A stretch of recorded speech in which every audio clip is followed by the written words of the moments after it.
Section 30 police act అమల్లో ఉందని,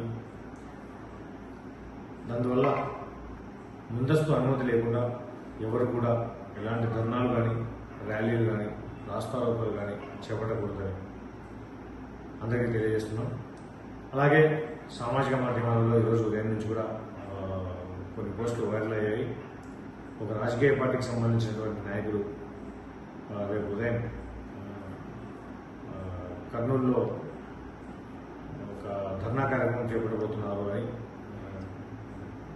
social మీడియాలో బాగా వైరల్ అవుతుంది.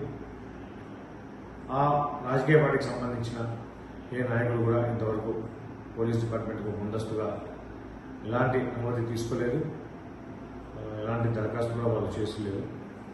కాబట్టి ఎవరైనా సరే అనుమతి లేకుండా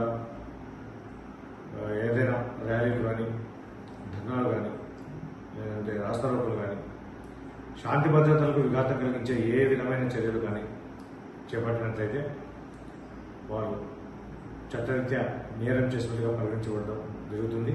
అలాగే వాళ్ళపైన చట్టరీత్యా చర్యలు తీసుకోవడం కూడా జరుగుతుంది.